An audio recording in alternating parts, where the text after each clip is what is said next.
De ontem? Aquela que que eu usei para assinar as coisas.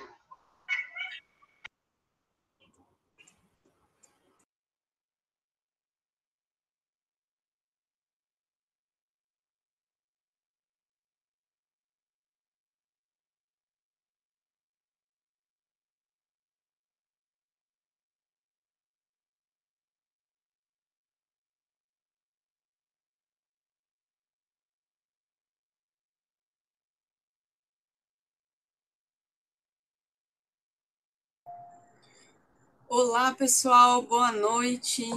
Tudo bom? Vocês estão me ouvindo bem? Sim? Não? Sim? Beleza, tá.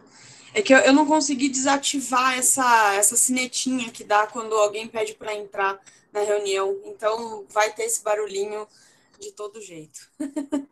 Mas bem-vindos à nossa última aula.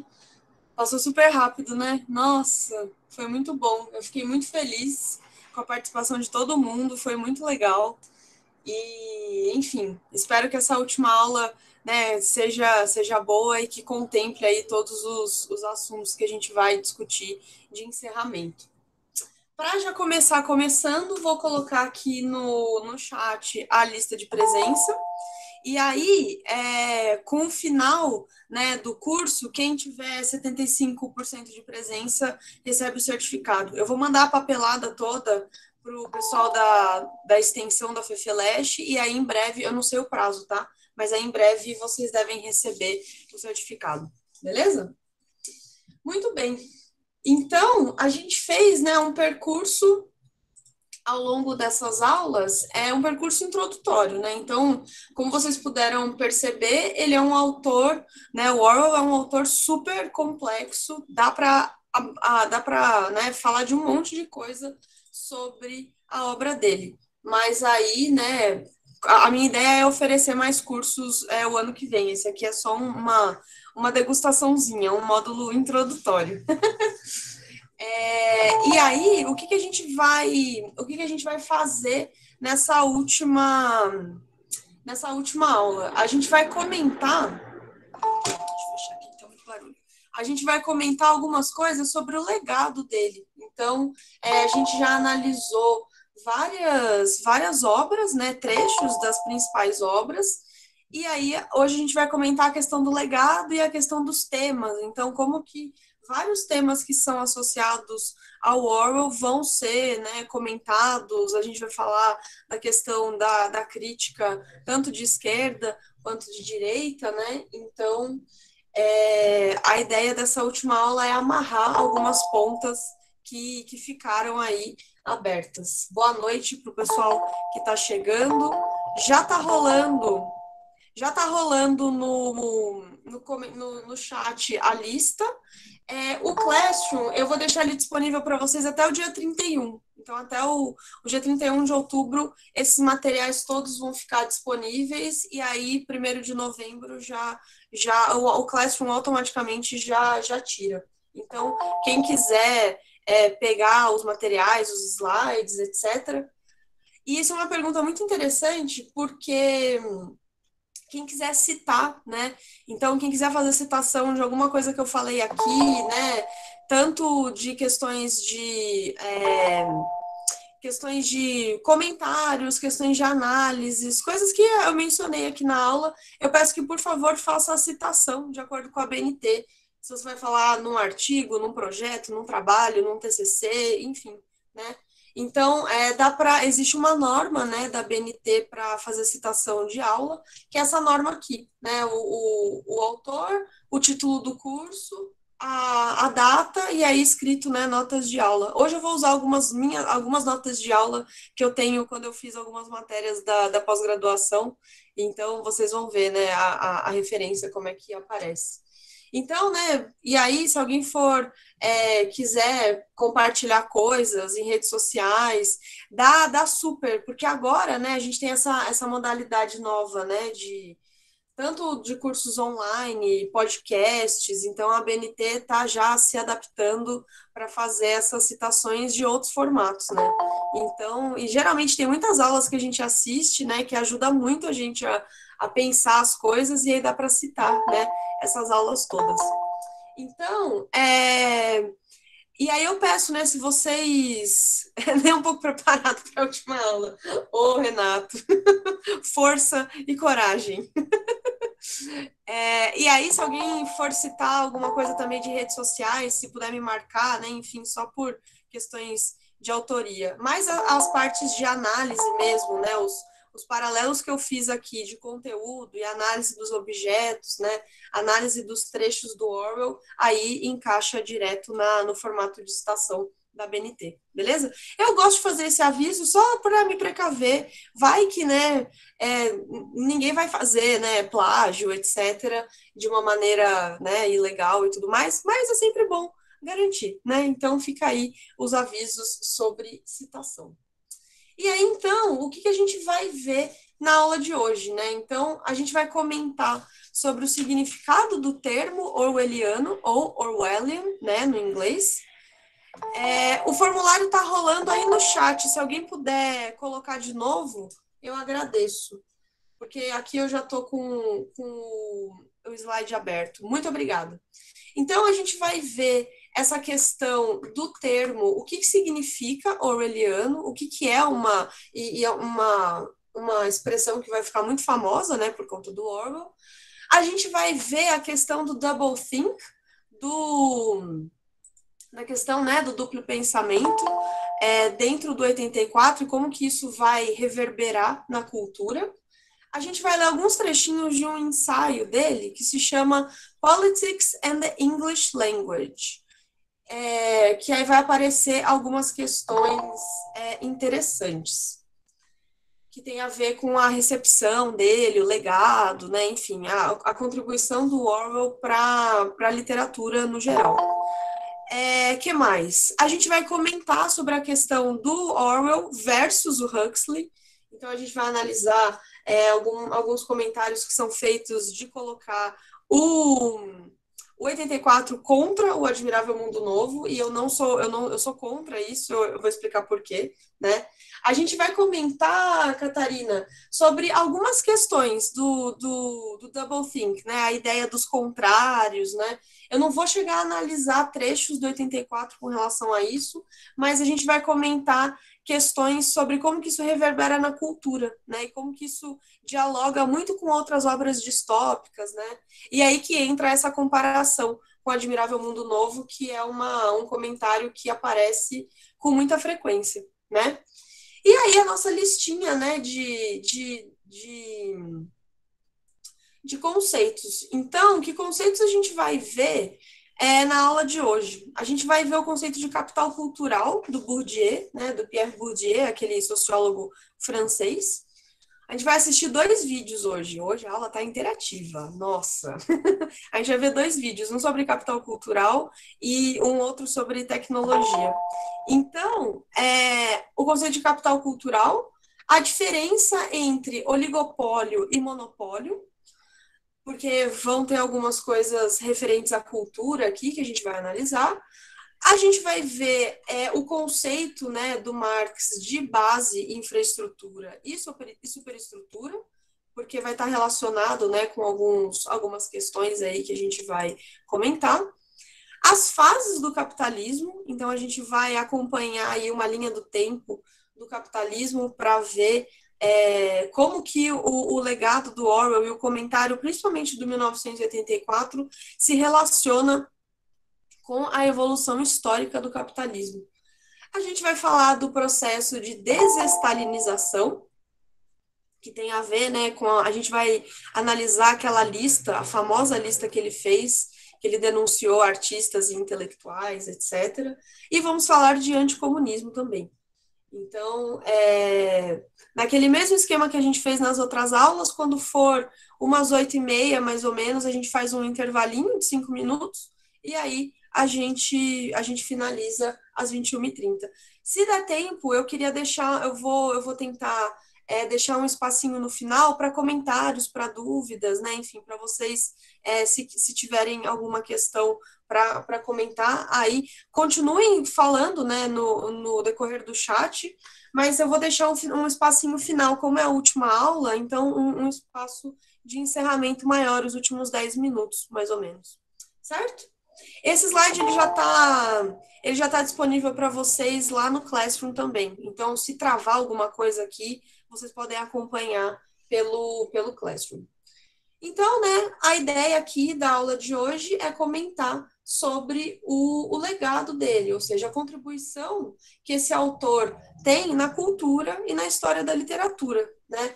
Principalmente por ser um autor que ele tem um posicionamento político muito forte, né? Então, se a gente for lembrar daquela frase que a gente analisou na primeira aula daquele artigo Why I Write, a boa prosa é como uma vidraça.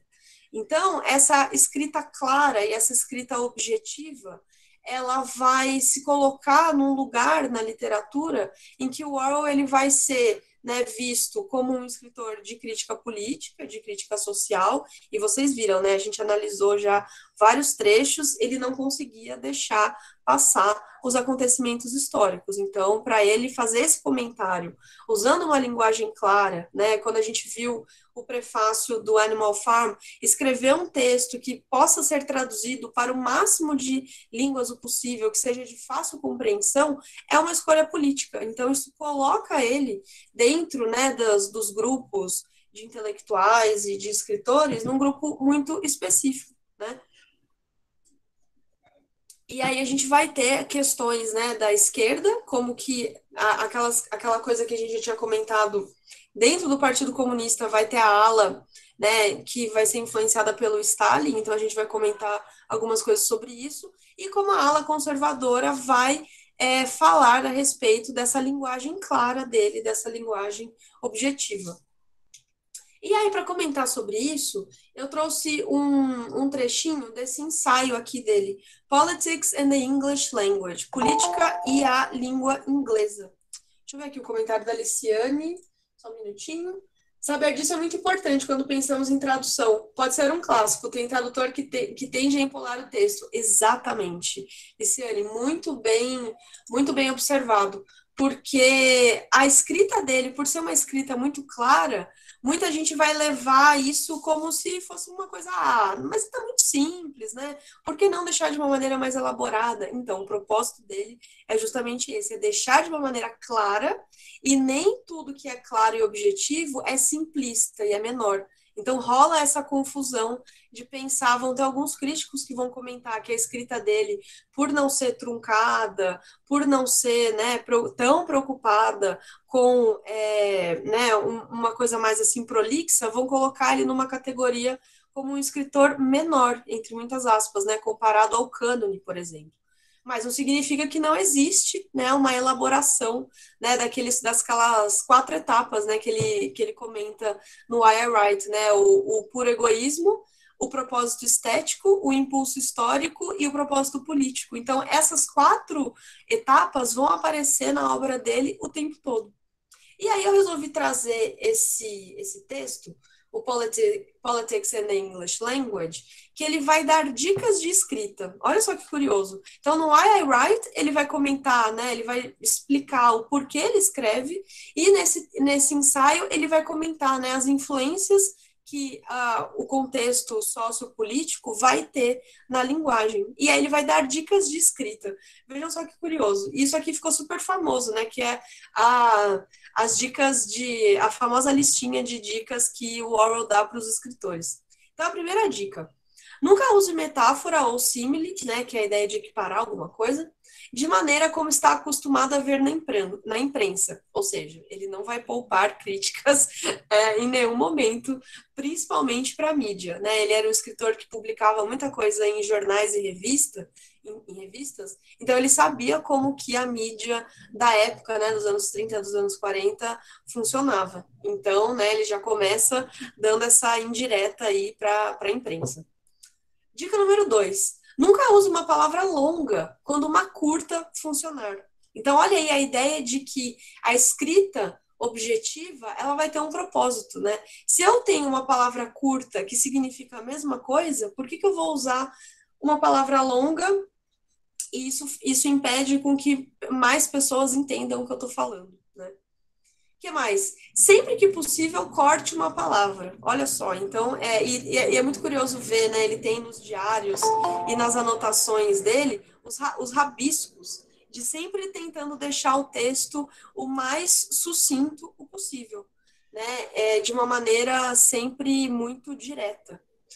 O que mais? Nunca use a voz passiva quando puder usar a ativa. Isso é uma coisa muito específica do inglês, né? No português, isso não é tão assim, uma preocupação tão grande, mas é que, né, por questões gramaticais do inglês, o uso da voz passiva deixa a frase muito mais complexa. Então, ele sempre, e é muito curioso observar isso nos romances, né? Quem tiver acesso ao inglês e conseguir ler o original dele, vai perceber que ele aplica essas regras o tempo todo. O que mais? Nunca use estrangeirismo ou cientificismo se houver algo equivalente na linguagem cotidiana. E aqui é muito interessante porque ele vai ter uma visão muito crítica da linguagem academicista, da linguagem, né, extremamente científica, porque isso significa que não vai estar acessível para a maioria das pessoas. E lembra que a gente tinha comentado um trechinho do Chomsky sobre a responsabilidade do intelectual? Que o intelectual, ele é uma pessoa de privilégio, ele é uma pessoa que teve acesso a esferas da sociedade que a maioria das pessoas não teve. E por ter esse privilégio, ele tem uma responsabilidade. Que responsabilidade é essa? Se fazer entender, ser claro. Então, o intelectual que ele não está sendo claro, que ele está sendo truncado, ele acaba mantendo para si mesmo um conhecimento que poderia ser divulgado e que poderia ser democratizado. Então, aqui a importância da linguagem, ela tem um propósito político fundamental, principalmente se a gente for considerar, né, esse contexto que o Orwell está produzindo seus textos, né, o pós-guerra, pós-segunda guerra, ou até mesmo o entre guerras ali, né, a década de 30, daquela fase dele documental, né, então é uma escolha de se posicionar ideologicamente, de se fazer entender. Então, o requinte dele não está em elaborar uma escrita super floreada, vamos dizer assim. Mas o requinte dele está em se fazer entender. E isso faz com que ele crie passagens belíssimas também. Não significa que o texto dele é completamente seco, é completamente cru e que não existem passagens líricas. Muito pelo contrário. Ele vai construir passagens líricas e imagens muito belas e imagens muito pesadas também, né? Da questão do grotesco também, de uma maneira muito forte, fazendo uso dessa linguagem direta, né? Então, é muito interessante perceber isso. E essa preocupação que ele tem com a linguagem cotidiana tem muito a ver com o ímpeto documental, em usar o realismo e o naturalismo como ferramenta, né, de gênero textual, ferramenta linguística para falar do mundo e das pessoas comuns. Então, a preocupação dele é de representar e de falar sobre as pessoas comuns, o homem inglês comum. Ele não vai falar, né, das grandes esferas, da aristocracia, da elite. Ele vai falar da vida comum, do dia a dia. E aí a última regra, né, que é sensacional, quebra essas regras antes de dizer algo cruel. Ou seja, né, se você está ferindo algum direito humano, se você está falando alguma crueldade, quebre todas essas regras. Porque, afinal de contas, essa vai ser a prioridade. Então, ele sempre vai ter esse norte na escrita dele de que o conteúdo vai moldar a forma dele. Então, a gente tem, né, escritores que e não tô comparando, não tô falando que um é melhor e outro pior, mas são escolhas. Então, temos grupos de escritores que vão se preocupar mais com a questão da forma e vão se fechar no texto como um objeto fechado em si, e vão ter escritores que vão se preocupar com o conteúdo e aí a forma vai entrando de acordo com o conteúdo. Então, esse texto ele é fantástico, ele tem vários comentários sobre essas relações entre política e linguagem. E aí a gente entra nesse termo, né, Orwellian no original ou orwelliano no português, que é um termo que vai ser associado ao próprio Orwell. E aí é muito interessante porque a escrita dele é objetiva, a escrita dele é clara. E isso é fantástico, e isso vai ser muito perigoso, porque a própria escrita dele vai ser distorcida de acordo com os interesses, dependendo do lado político em que isso está sendo falado. E aí, a questão do termo orwelliano, vocês já devem ter visto, né, isso em vários lugares, né, vídeos, enfim. É a ideia de que e tal situação ela é extremamente orwelliana. A eleição do Trump, nossa, totalmente orwelliano. O que isso significa? Quando a gente comenta que existe uma situação, que existe alguma questão no contexto histórico que ele é orwelliano, a gente está falando da linguagem sendo manipulada. Então, principalmente, né, infelizmente, no contexto atual, a questão das fake news, né? Então, a manipulação da linguagem de uma maneira, né, com um propósito, né? E um propósito, no caso aqui, negativo. Então, é muito interessante perceber que esse termo ele vai aparecer para denunciar manipulações de linguagem. E vai aparecer de uma maneira deturpada, que aí eu trouxe até esse post-it aqui para a gente não confundir o termo Orwellian com autoritário. Porque muitas pessoas da ala conservadora vão usar esse termo para mencionar, para fazer análises com relações a sistemas autoritários e totalitários. Então, o Orwellian, esse conceito, não é isso. Não é a ideia de, nossa, Coreia do Norte é orwelliana. Não, né? Como um sistema de autoritarismo, né? Enfim. Não, orwelliano, de fato, é esse uso manipulado da linguagem. E aí eu trouxe um trechinho desse ensaio para a gente ver o que ele quer dizer com isso, né? Dessa manipulação dessa linguagem política.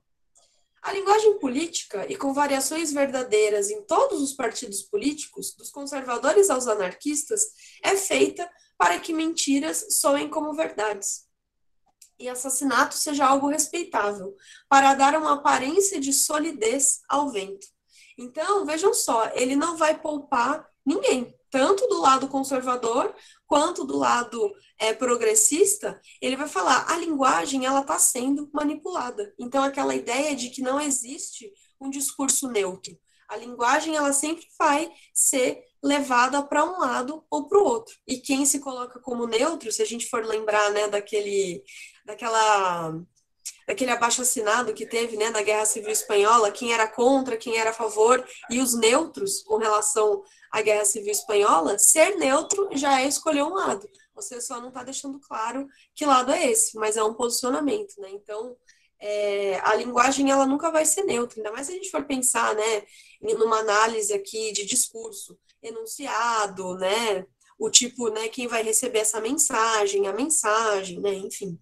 Então, a questão aqui é que a linguagem, ela sempre vai ter um aspecto político. Esse trecho já vai para o meu TCC. Aí, sucesso. Já abre uma aspa, cita o Orwell, coloca a referência, vai ficar chique. Fantástico. Então, a linguagem, ela sempre vai ser política, né? E aí, a linguagem que ela é manipulada de uma maneira desonesta, né, de uma maneira cruel, ela vai fazer com que a mentira soe como verdade.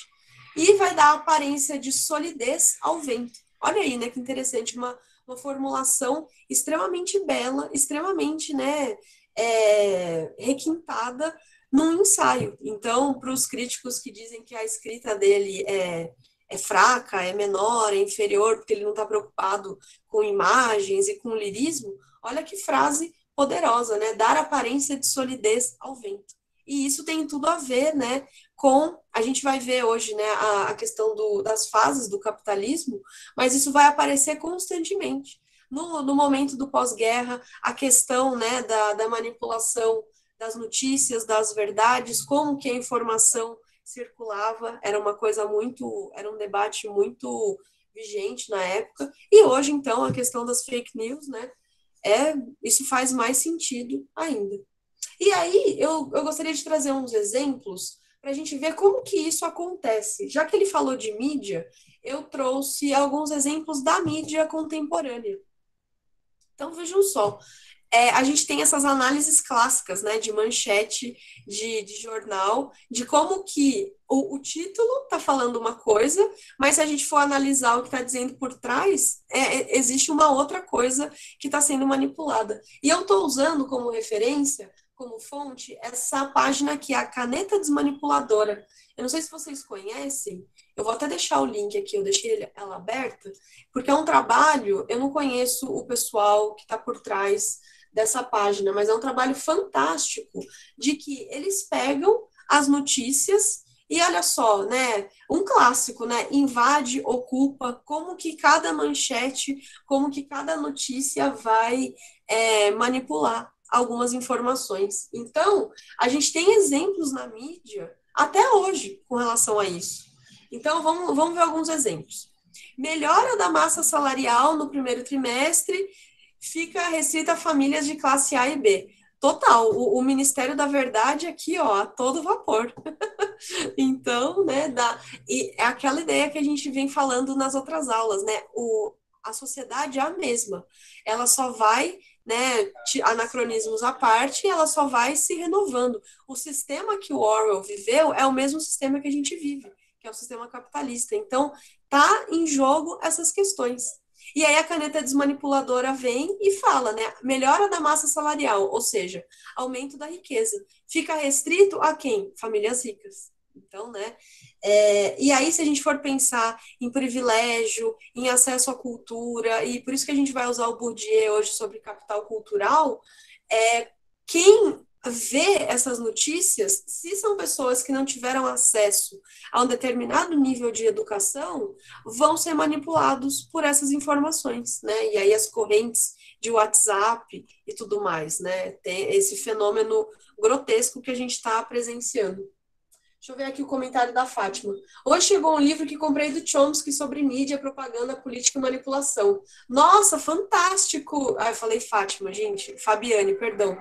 Fantástico, Fabiane. O Chomsky, ele vai, assim, fazer comentários sensacionais sobre a conjuntura atual. Ele está super antenado e ele tem um olhar, ele tem uma visão muito, muito certeira e ele é um intelectual muito honesto, assim, para quem geralmente no curso de letras a gente só lida com a parte da linguística, né, que ele vai comentar da gramática, etc, mas ele é um comentador político fantástico.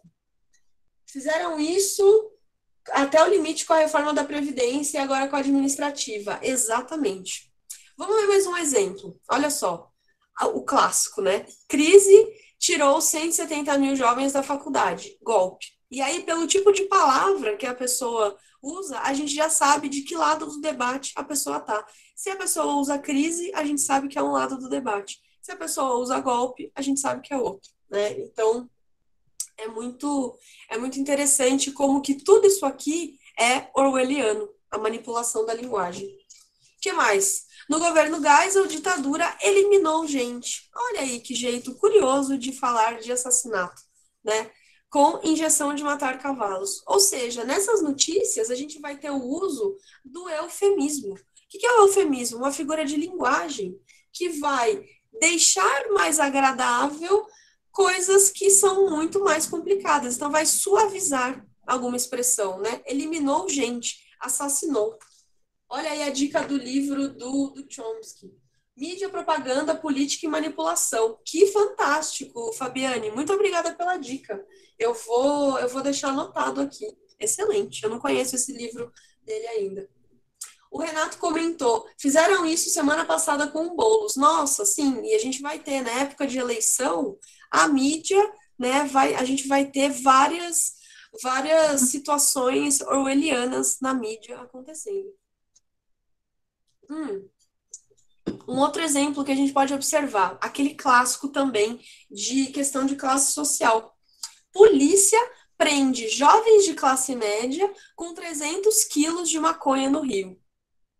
Polícia prende traficante com 10 quilos de maconha em Fortaleza. Ou seja, né, um vai ser jovem de classe média com 300 quilos. O outro vai ser traficante. E aí, né, aquela grande questão. Qual que é a classe social e que essas pessoas estão aparecendo? Qual que é a cor da pele dessas pessoas, né?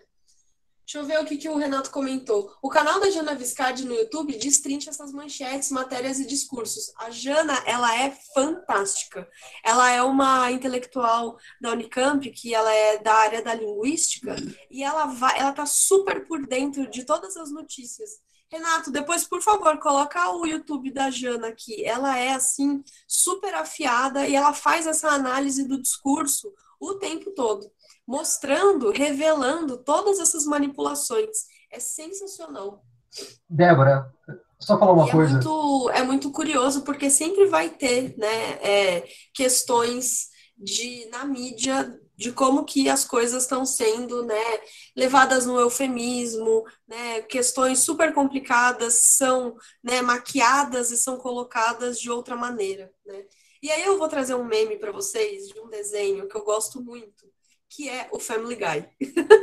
Ou seja, o traficante com 10 quilos de maconha, ele tem uma cor de pele específica. A gente vê o racismo estrutural aparecendo. Então, o que vai ser ok? Uma determinada cor de pele, uma determinada classe social, que é aquele padrão, né? Homem, heterossexual, branco, caucasiano, proprietário, cristão, classe média alta. Então, um padrão que pouquíssimas pessoas da sociedade se encaixam. E tudo que não se encaixa nesse padrão, not okay. Então, esse meme do Family Guy, ele aparece, né, para várias situações em que o racismo estrutural, a gente vê ele em movimento. E nessas notícias orwellianas, essas manchetes orwellianas, a gente consegue observar isso com muita clareza.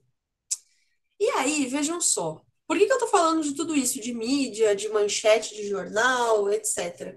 O que está por trás disso? A questão dos oligopólios. Ah, olha aí, a Bianca está compartilhando um vídeo. O que é esse vídeo, Bianca? É o caso do Boulos? Deixa eu ver aqui. Ah, é ótimo, perfeito. Então, depois, quem quiser. Ah, é a Jana explicando a questão do Boulos. Ótimo, maravilhoso. Muito obrigada. É o Renato. Gente, eu tô cansada, é isso. Eu vi um nome e li o outro. Obrigada, gente. Foi o Renato que compartilhou. É que ele falou Bianca. Ai, gente, me desculpa. É o cansaço. E por que a gente está falando de tudo isso? Por trás dessa mídia toda, e eu não vou me aprofundar muito nisso, mas só para a gente entender, né, como a gente está analisando a base dessa sociedade, e o Orwell convida a gente a olhar nessa vidraça, né, a boa prosa como uma vidraça, essa vidraça permite com que a gente observe a sociedade de uma maneira muito objetiva. E com relação a essa questão da manipulação da linguagem, a gente tem um oligopólio da informação. O que isso significa, né? Qual é a diferença? O monopólio é quando uma pessoa só detém o controle de uma determinada situação, ou seja, o monopólio, sei lá, do petróleo, uma empresa só responsável pela distribuição do petróleo. Agora, o oligopólio, ele um controle reduzido, ou seja, em vez de estar o controle em uma empresa ou em uma pessoa só, em uma figura só, o oligopólio são algumas instituições, são alguns grupos que vão deter o controle de uma determinada parte da sociedade. No caso aqui, o oligopólio da informação é a ideia de que mais de uma empresa, né, mas não são muitas, são poucas, vão controlar a mídia. Deixa eu ver o que a Maria está falando. Sobre esse tema da mídia, o documentário Nossa Bandeira Jamais Será Vermelha é bem interessante. Ah, olha que legal, eu não conheço esse documentário. Eu adoro, porque as dicas culturais estão aumentando cada vez mais. Fantástico. Entra para a lista dos... Olha, até o Chomsky aparece. O Chomsky, gente, ele é ótimo, ele é super midiático, ele dá entrevista, então ele é super... Ele não dá entrevista para os grandes grupos, mas ele dá entrevista para esses grupos de resistência que não fazem parte desses oligopólios. É bem bacana. Então, o que a gente tem aqui, né, nesse oligopólio? Se a gente for ver o caso do nosso Brasil brasileiro, o que temos? 5 famílias que controlam a mídia brasileira. E aí, vamos refletir. Que tipo de fonte de notícia a gente acessa que não passa por esses grupos? Existem, né, jornalistas livres, mídia ninja, existem vários veículos de informação alternativo contra a corrente, né, para justamente combater esses oligopólios. Mas se a gente for pensar naquela situação do homem comum, e é uma situação clássica que é muito corriqueira. Você está no pronto-socorro, 2 da manhã, e a TV está ligada. A TV vai estar ligada em que canal? Que canal é esse em que vão aparecer as notícias? O bar, o restaurante com a televisão ligada. Vai estar ligada num canal com uma coisa, né, revolucionária? Não vai. Vão ser canais desses grupos, desses oligopólios. Olha que interessante, levante sua voz. Já está rolando o link do documentário. É isso. Sucesso. Muito bom.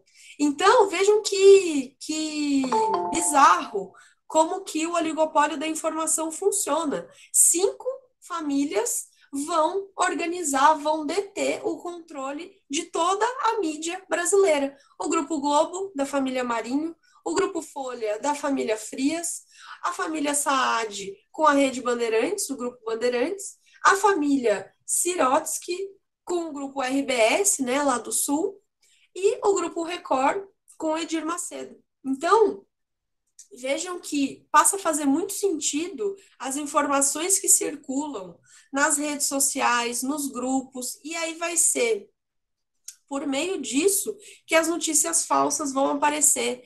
Vai ser nessas mídias de oligopólio que as notícias vão ser manipuladas. Então, a linguagem está sendo aí manipulada com um propósito político. E dependendo do contexto histórico, a gente tem aí essas famílias, esses grupos, se aliando a determinadas esferas do poder. E quando a gente fala, né, aquela clássica discussão dentro da esquerda, a tomada dos meios de produção, é a tomada desse tipo de produção, dessas grandes propriedades. Não é vir aqui no meu apartamento de 2 quartos, na Santa Cecília, com taco e samambaia, e tomar a minha propriedade. Não. A tomada da propriedade, né, a socialização dos meios de produção é fazer com que a classe trabalhadora tome conta e se aproprie desses grupos que está sendo organizado dessa maneira de oligopólio. Poucas pessoas controlam, muitas pessoas estão rendidas consumindo esse material todo. Então, esse debate dos meios de produção tem a ver com isso, dessas grandes propriedades. O Google, né, enfim, as grandes empresas que produzem as coisas que a gente consome. Alguém comentou alguma coisa que eu não li. A Fabiane, verdade, no início de outubro teve uma live do festival Live Mundo com o Chomsky e o Pepe Mujica, falando Um Mundo Sem Bordas. Então, o Chomsky ele vai aparecer em todas as mídias alternativas, ele é fantástico. Já reclamei disso na psicóloga, olha, tem desabafo também, hein, com a Rafaela. Toda vez que eu ia lá, só estava ligado naqueles programas populares de tragédia, exato. Então, aquelas coisas bem assim, populista, sanguinolenta, né, a violência exacerbada. Não é que não existe, é que a gente precisa fechar os olhos com relação a isso, mas a gente precisava ter outros meios de mídia que tomassem tanto espaço quanto esses oligopólios, né? Enfim. E aí, tudo isso que a gente está comentando, né, a questão da linguagem, a questão da manipulação política, isso tem a ver com o acesso que as pessoas têm à cultura, que é o conceito de capital cultural do Bourdieu. E aí eu vou deixar um vídeo para vocês, para a gente assistir agora, eu vou colocar ele no chat, é um vídeo curtinho, de 5 minutos. Eu não vou colocar ele aqui, porque por conta de velocidade, áudio, pode ser que fique travado para alguém. E a gente faz o seguinte, vamos combinar. Quando vocês terminarem de assistir esse vídeo, que é o comentário, né, sobre o conceito de capital cultural, me avisem que aí a gente comenta daqui 5 minutinhos, mais ou menos. Beleza?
Beleza. Esse vídeo, ele é fantástico, né? Ele é muito, muito, muito didático. Eu gosto muito desse vídeo. E vejam só, né, como que... Ah, vou esperar mais um pouquinho, então. Beleza. Vou esperar mais um minutinho.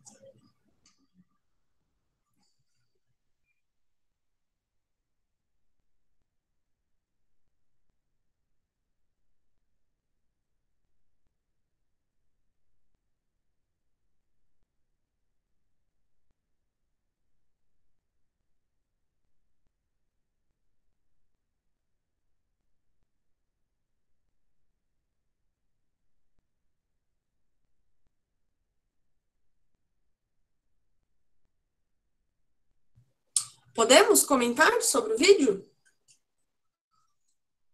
Então, vejam só, né? Esse vídeo, ele é fantástico, porque ele vai sistematizar um conceito super importante do Bourdieu, né? Olha só que interessante o comentário do Kyleon. Eu estudei em escola pública, havia gente de diferentes classes baixas. É realmente notória essa dinâmica. E é muito curioso, porque esse vídeo, eles vão pegar o caso específico da escola, né? E aí, lembra que a gente comentou sobre a base, né? E as estruturas, que são os pilares que sustentam essa base, que são as instituições? Então, a escola vai ser uma instituição muito importante que reforça os valores da base da sociedade, desigualdade, exploração, né? Aquela coisa toda que a gente já comentou. E é muito interessante como que nesse vídeo eles vão aprofundar no caso específico, né, da escola. Tem até o comentário das professoras da Faculdade de Educação, porque na escola isso fica muito claro, de que existe uma coisa gigante, inacessível, que é a cultura erudita, o museu, a música clássica, e se você não tem acesso a isso, se você não entende isso, você é visto como inferior, você se sente inferior, você é tratado como inferior. Então, esse mecanismo de diferenciação, o Bourdieu ele vai ter alguns conceitos bem interessantes. O conceito de distinção, porque aí vai haver uma distinção entre os grupos sociais. E essa distinção está pautada no capital cultural. Então, esse exemplo que a gente viu, fantástico do vídeo, vai mostrar como que o capital cultural vai aparecer na escola. Só que a escola não vai ser a única instância em que o capital cultural se manifesta. Deixa eu ver aqui mais um comentário. Na universidade, a questão das línguas funciona de forma semelhante, uma espécie de teto de vidro invisível, entre outras coisas. Exato. Né? A gente, no curso de letras aqui, né, muitas aulas são dadas na língua, né? Então, aulas do inglês são dadas em inglês, o alemão, enfim, etc. Eu lembro que uma vez eu fui assistir uma aula da pós, e aí várias pessoas falando de termos em alemão, eu falei, meu Deus, e agora? Eu não vou conseguir fazer essa matéria, porque eu não sei fazer alemão, né? Eu não sei falar alemão, né? Tive que correr atrás de um negócio instrumental ali, porque fica, né, essa ideia de distinção. Quem teve acesso a isso são os iluminados, né, da Torre de Marfim. O que mais que temos aqui de comentários? É bastante chocante perceber o quanto a cultura escancara a divisão social. Exato, Fabiane, porque a cultura ela vai ser uma desses pilares que sustenta, né? A cultura ela vai ser uma instituição, né? As obras literárias brasileiras canônicas foram construídas nessa perspectiva de Bourdieu. Muito bem pontuado, Cíntia. Exato, que vai ter uma ideia do cânone e da literatura popular. Então, o que vai ser cânone vai ser visto como superior, e não que o cânone não seja bom. Claro que ele é bom, claro que ele é interessante, mas ele apaga muitas outras produções literárias que poderiam ser, né, estudadas também. A escola é um microcosmo da sociedade. E é muito interessante perceber que só agora a gente tem uma movimentação pequena de trazer outros autores para o espaço escolar, né? Mas por muito tempo, e ainda existe, né, essa ideia de que só dá para ler, a escola vai ser aquela listona de textos, né, para ler. E aí, vejam só, então o capital cultural ele vai aparecer na escola, mas ele vai aparecer também em muitas outras esferas. E o Bourdieu, ele divide esse conceito de capital cultural em três questões. Então, é o que explica as oportunidades desiguais na sociedade. Então, a gente vai ter um tipo de capital cultural, que é o capital cultural que ele chama de corporificado. E é uma coisa que vai aparecer no corpo das pessoas.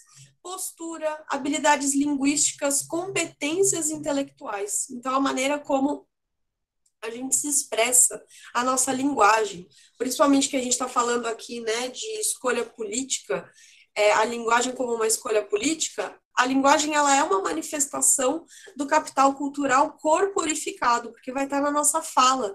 O preconceito linguístico, com sotaques, que isso se desdobra em xenofobia, se a gente for pensar, né? Então, isso tudo é o capital cultural né, aparecendo. O segundo tipo de capital cultural, objetivado, ou seja, nos objetos. Posses de bens materiais que representam a cultura dominante. Livros, obras de arte. Então, o capital cultural objetivado nada mais é do que o fetiche da mercadoria. Você precisar ter um objeto porque ele tem uma importância muito grande, mesmo que você não saiba o que é aquilo. Eu preciso ver uma obra de arte no museu, mesmo que eu não esteja entendendo nenhuma daquelas referências, aquilo não dialoga com a minha realidade. Mas existe um desejo muito grande de possuir, de ter, né, acesso a esses bens materiais. Então, é o fetiche da mercadoria que o Marx e o Engels comentam, né, acontecendo o tempo todo. E aí o Bourdieu vai comentar esse terceiro momento do capital cultural, o institucionalizado, que aí tem muito a ver com o nosso espaço de aula aqui. Atestados de competências adquiridas, certificados e diplomas. Então, como que a nossa vida gira em torno de obter um certificado e um diploma para conseguir comprovar. Então, estudei em tal lugar, esse tal lugar vai abrir portas porque, né, enfim, existe esse jogo de poder. Então, tá institucionalizado esse capital cultural. E aí essas instituições elas vão reforçar essa importância desses valores dominantes que deixam a sociedade cada vez mais desigual. Marcas de roupa, relógio, total. Fetiche da mercadoria, total. Basta ver como fazem as obras do Banksy, que inclusive ironiza essa mercantilização. Com certeza, o Banksy vai ser um artista plástico que vai brincar muito com isso. Ele vai pegar uma pintura, uma Mona Lisa, e vai brincar com a Mona Lisa e falar, olha que ridículo, o que vocês estão fazendo filas e filas no Louvre, vê a Mona Lisa e vai embora. Fetiche da mercadoria, puro e simples. Graças a Deus estou me libertando disso, institucionalizado. É isso aí, Moisés. É uma luta, com certeza. Mas isso não significa que a gente vai romper com isso e a gente vai, eu não vou usar nenhum, eu não vou consumir nada disso. Mas a gente precisa entender como que essas coisas funcionam, como que isso opera dentro da nossa realidade, né?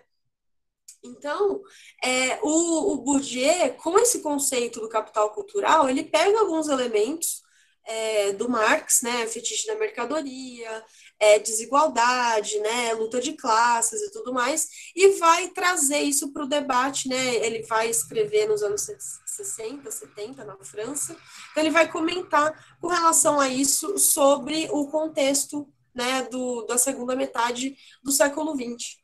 E aí, essa sistematização aqui que eu trouxe para vocês está nesse livro dele, Cultural Reproduction and Social Reproduction, de 77. Então, que ele vai mostrar, né, como que a reprodução dos objetos culturais e a reprodução das relações sociais vai trazer elementos de desigualdade por meio do prestígio, por meio da distinção entre determinados grupos sociais, pelo reforçar as ideias dominantes. E é muito curioso, eu não sou especialista em Bourdieu e nada, mas assim, a escrita dele é extremamente prolixa. Então ele comenta sobre tudo isso, mas assim, é um texto bem difícil de entender. Eu, pelo menos, tive um pouco de dificuldade, tive que recorrer a comentadores e tudo mais para daí entender o que o Bourdieu estava tentando dizer. O Ademir está comentando o seguinte: eu já tive dificuldade de me inscrever em um curso por não ter Lattes. Exato. Então, é muito É muito curioso por não ter Lattes. Ademir, é muito. E é isso, né? O Lattes, ele é a grande o grande capital cultural institucionalizado, né? Então é isso. É uma marca que diferencia pessoas. E se a gente for analisar o nível de alfabetização, a porcentagem de pessoas que têm acesso ao ensino superior é muito pequena. Então a gente ainda vive numa sociedade extremamente desigual, né? E nos últimos anos, com os avanços do neoliberalismo, mais ainda, né? Então, é bem cruel. Currículo que late. Exato. Então, é isso.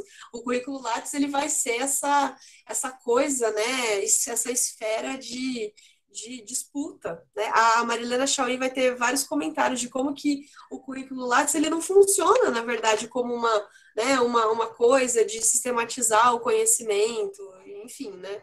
Vocês sabem como é essa questão de ter que mostrar, né, todos os seus títulos e todas as suas conquistas, né? Enfim. A Aliciane comentou, tem que acessar com o glossário deles. Sim, eles lançaram, acho que em 2018, o vocabulário Bourdieu. Graças a esse vocabulário do Bourdieu, eu consegui entender ele melhor e consegui ler. Os caras pedem número de passaporte no Lattes. É surreal, é surreal. Enfim.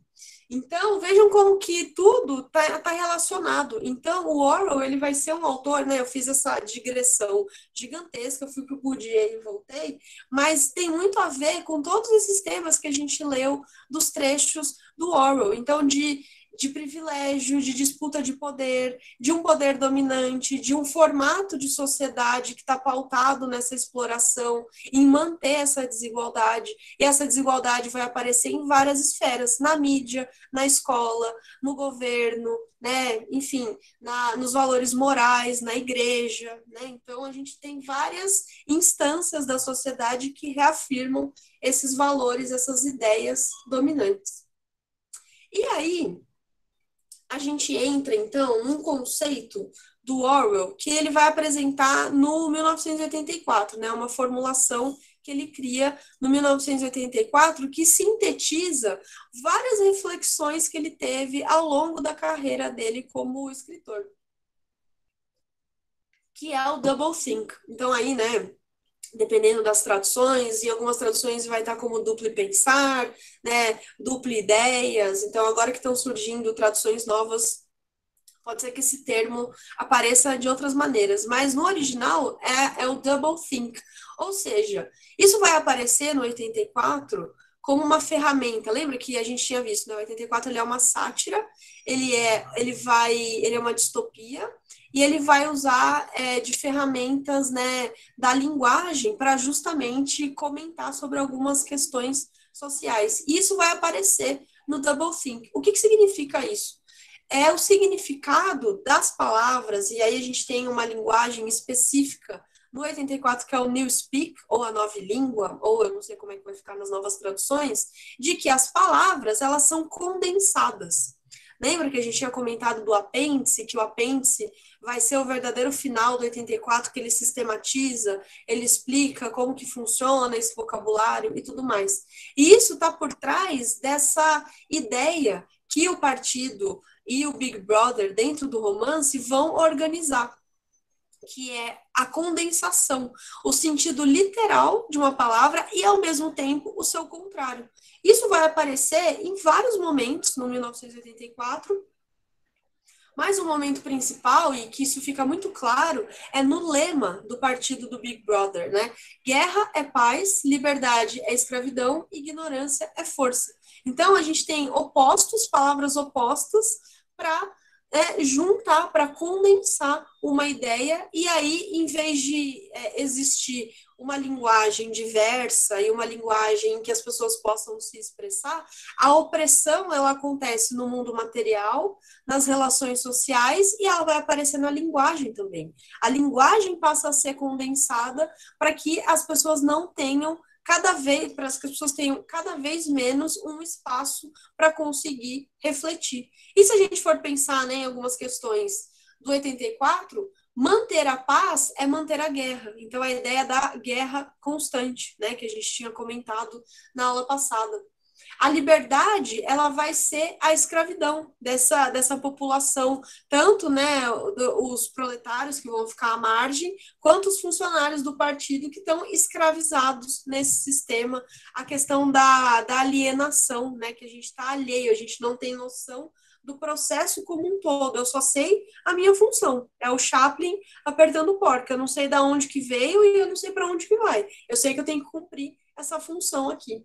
E ignorância é força, ou seja, você se manter alheio, você não ter noção do sistema como um todo, ficar nessa ignorância, e aí a manipulação de linguagem, a questão do capital cultural que a gente viu, vai ser a grande força desse sistema.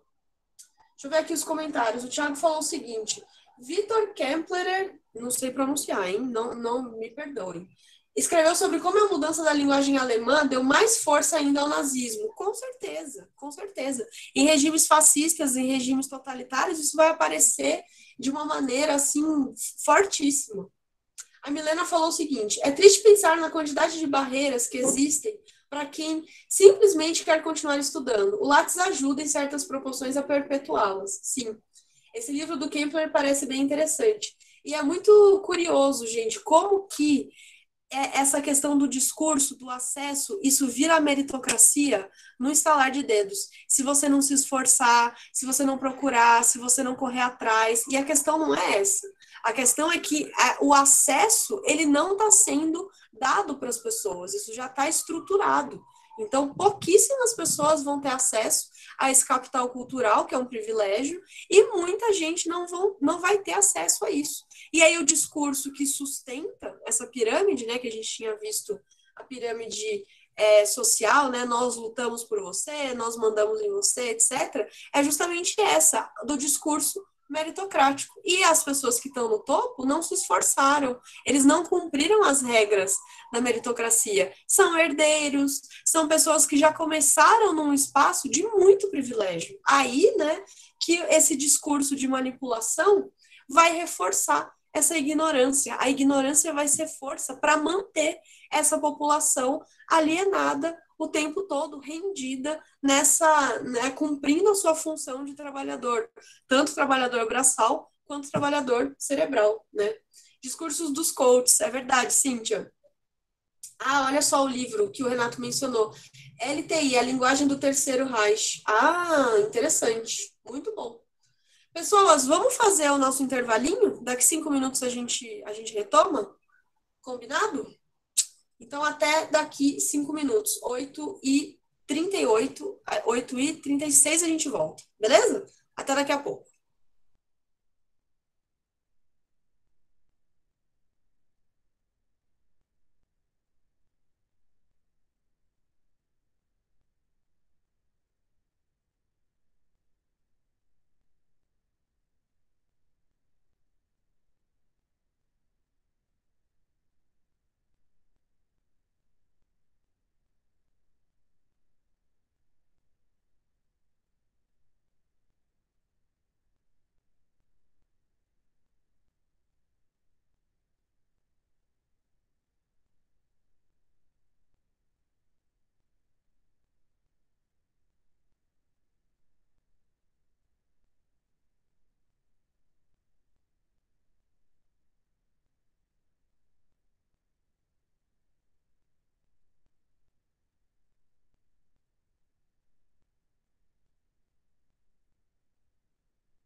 Muito bem, pessoas. Vamos lá? Continuemos, então, a nossa segunda metade da aula. Então, a gente estava comentando sobre a questão do doublethink, né? Então, essa é uma criação do narrador orwelliano do 84, muito poderosa, que isso vai ajudar a gente a entender esse funcionamento, né, dessa manipulação da linguagem, que aí é um comentário social sobre essas questões, né, essa denúncia satírica de como que naquela época, né, nos anos 40, com a ascensão, né, dos discursos fascistas e totalitários, né, vocês já até deram um exemplo aí da questão do nazismo. Então, a linguagem, ela sempre vai funcionar como uma ferramenta, sempre. Então, não existe linguagem neutra.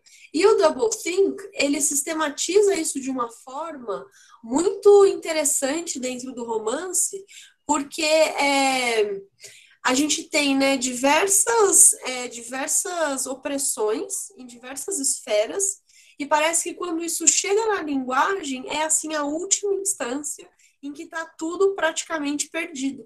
Por isso que quando a gente lê o apêndice, que o apêndice vai comentar, vai falar sobre o Newspeak, né? Porque o doublethink, ele é a ideologia, ele é o conjunto de ideias que está por trás desse sistema, né? Dessas questões duplas que vão aparecer.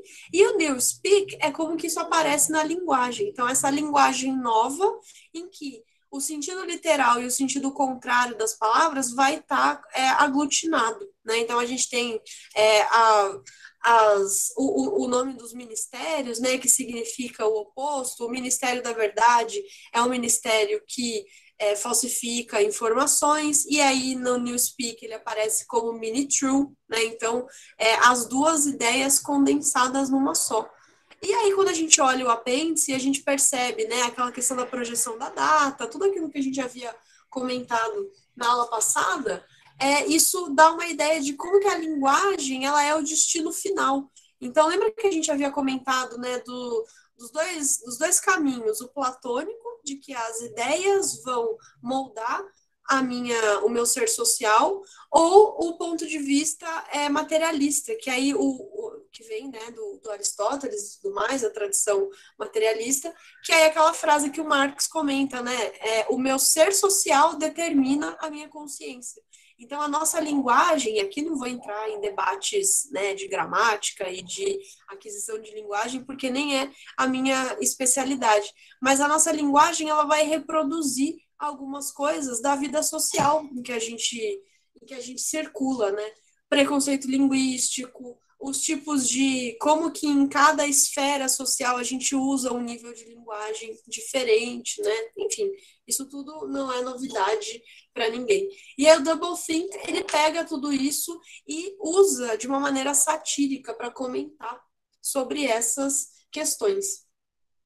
E além de tudo, além disso, o doublethink, ele vai trazer para a gente uma reflexão profunda sobre algumas questões que o narrador orwelliano está tentando trazer, que é o seguinte, essa questão, né, de uma consciência dupla e dialética da realidade inglesa, a de que os ingleses burgueses desprezavam os pobres, mas, ao mesmo tempo, somente por causa da existência da mão de obra proletária, a burguesia existe. Então, a gente tem, né, essa coisa de opostos na linguagem, e se a gente for olhar para a esfera social, existe um movimento duplo, né? E aí esse movimento, ele é dialético. Ou seja, a gente tem os burgueses que eles odeiam os pobres, mas eles só são burgueses porque eles exploram os pobres. Então, um está condicionado ao outro, que é o que o Hegel vai comentar da dialética do senhor-escravo. O senhor só é senhor por conta do escravo, e o escravo só é escravo por conta do senhor. Então, esse sistema que perpetua essa lógica, isso vão ter vários desdobramentos, e a linguagem vai ser um deles. E é muito curioso como que dentro do doublethink, a gente vai ter todo esse comentário, né, da parte linguística e etc., e um comentário social também, porque essa linguagem ela não tá descolada, ela foi produzida num determinado contexto de um governo totalitário, né, aquela coisa toda que a gente já viu sobre o 1984. Certo? Tranquilo? Alguma questão, alguma dúvida até aqui? Tranquilo não tá, porque são, né, temas complicadíssimos, né? Infelizmente, a gente tem que lidar com essas coisas na sociedade. O Renato comentou o seguinte: total governo Bolsonaro, o ministro do Ambiente que destrói o ambiente, da educação ferrando a educação, o da saúde, direitos humanos, exatamente. Então, é muito curioso como a gente tem aí, né, na fachada existe uma coisa, mas o que está acontecendo na realidade é exatamente o oposto. Então, essa coexistência das coisas, né, a coexistência de conceitos que ao mesmo tempo se cancelam. Então, esse é o doublethink funcionando o tempo todo. E aí a gente entra no famoso debate do 1984 e do Admirável Mundo Novo. Tem um quadrinho que uma aluna minha me mandou sobre uma sistematização visual, né, de como que o Admirável Mundo Novo ele compete com o 1984. E aí eu gostaria de propor para vocês, em vez de a gente colocar os dois para brigarem, e como o olhar aqui ele é materialista, ele é totalizante, então, em vez de usar o Admirável Mundo Novo ou 84, eu vou propor aqui que a gente olhe o Admirável Mundo Novo e o 1984, porque são livros que se complementam. Se a gente coloca eles para brigar, tudo bem, é interessante, tem todo um debate e tal, mas a discussão ela fica muito mais rica quando a gente vê os dois lados juntos. Então, a gente tem, né, a obra do Huxley e a obra do Orwell. E aí, no quadrinho, né, eles vão comentar o seguinte: Orwell temia que os livros fossem censurados. Comitê de censura, filtro de internet, banidos, o Ministério da Verdade, o Winston aí falsificando informações. O que Huxley temia era que não houvesse razões para se ler, porque ninguém se interessava por leitura. O grande perdedor volta após os comerciais, né? Essa coisa da apatia.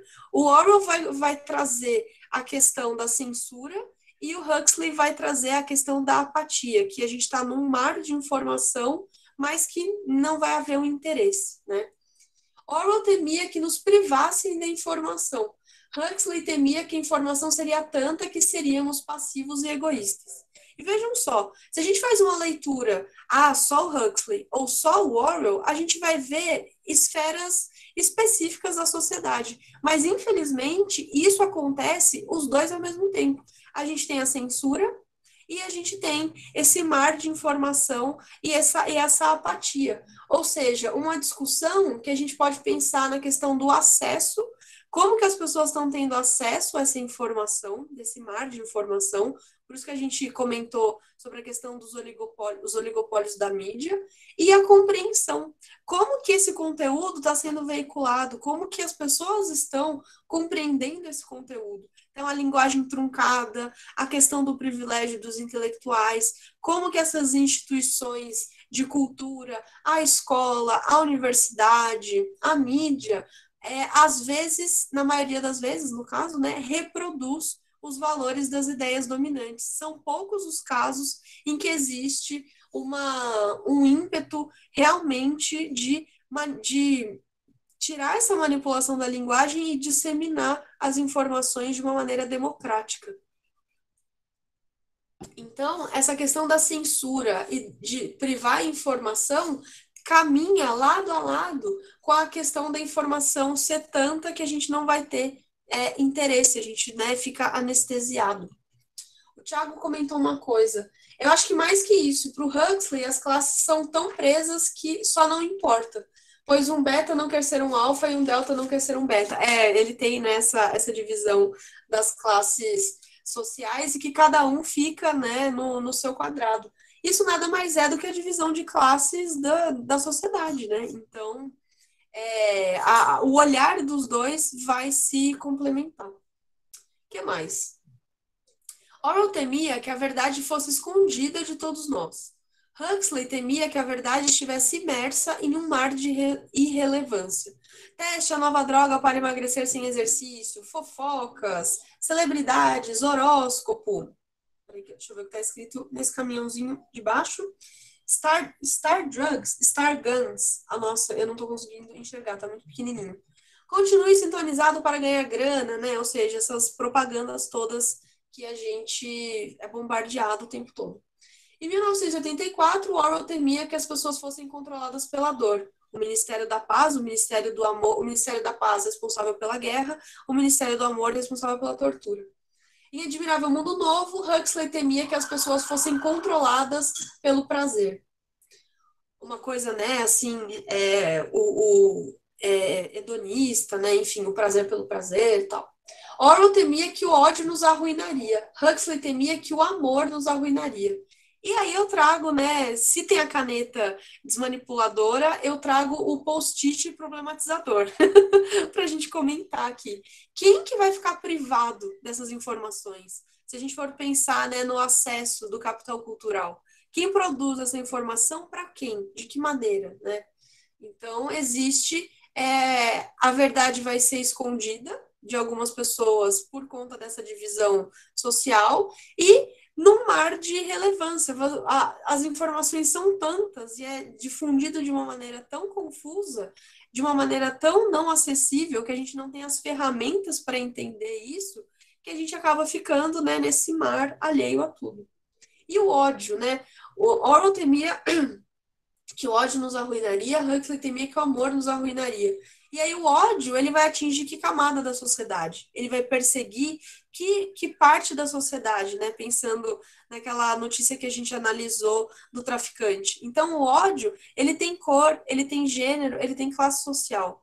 Então, a gente tem o ódio arruinando e assassinando uma parcela da população e o amor, né, alienante, que, né, controla as pessoas pelo prazer, controlando uma outra parcela da população. Então, quando a gente liga essa chavinha totalizante, então, o post-it problematizador e a chavinha totalizante das coisas, o o Huxley e o Orwell, a leitura satírica que esses dois autores estão propondo nessas duas obras tão importantes, vai ajudar mais ainda que a gente tome consciência da sociedade em que a gente vive, né? E aí aquele movimento dialético, né? O texto, o contexto, a gente olha isso e retorna para o objeto com um olhar muito mais iluminado. O Paulo comentou o seguinte: falando em quadrinhos, a Companhia das Letras vai lançar uma edição do 84. Custa R$ 84. Gente, olha só. Que coisa. Muito, eu não sabia disso. Olha só. A Aliciane colocou um link. Esse curto de animação é maravilhoso. Muito obrigada, Aliciane. Gente, eu adoro as listas de objetos culturais que a gente compartilha. Fantástico. E aí a gente entra, então, nos temas que são comuns, né, que são associados ao Orwell. Deixa eu ver o que o Renato comentou. Acho que o jogo que recomendaram umas aulas atrás, o Happy Few, se encaixa nessa visão do Huxley. Inclusive, tem uma droga que todo mundo toma para ser feliz, mas rola uma obrigação que não é necessariamente obrigatória, por mais bizarro que pareça. Todo mundo usa, então todos vamos usar. Mas você vai usar, né? Seguindo como gado. É a manipulação, né? Pursuit of Happiness, The Rat Race, a short film animation by Steve Cutts. Ai, que legal, Luciane, muito obrigada. E aí, vejam só. A gente analisou, né, a questão do capital cultural, a gente viu o conceito de orwelliano, a gente viu o doublethink, a gente viu a questão da linguagem política. E agora a gente vai analisar alguns temas que são comuns a serem associados ao Orwell. E aí há aquela ideia da gente fazer um mergulho profundo nesses temas. Então, né, para quem só ouviu falar do Orwell e nunca chegou a ler nenhum texto dele, existem alguns temas que vão ser né, comum. A questão do anticomunismo, do debate, né, que a ala conservadora vai fazer. O tema da vigilância, e aí temos várias obras de arte, vários pôsteres, várias colagens com câmeras, né, por conta do 1984.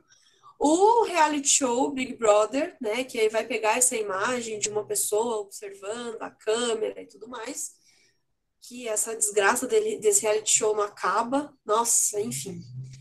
E a ausência de subjetividade. Então, o conceito de orwelliano, ele vai ser deturpado, muitas vezes, para ser um conceito relacionado a essas questões aqui, de vigilância, ausência de subjetividade, quando, na verdade, é a manipulação da linguagem.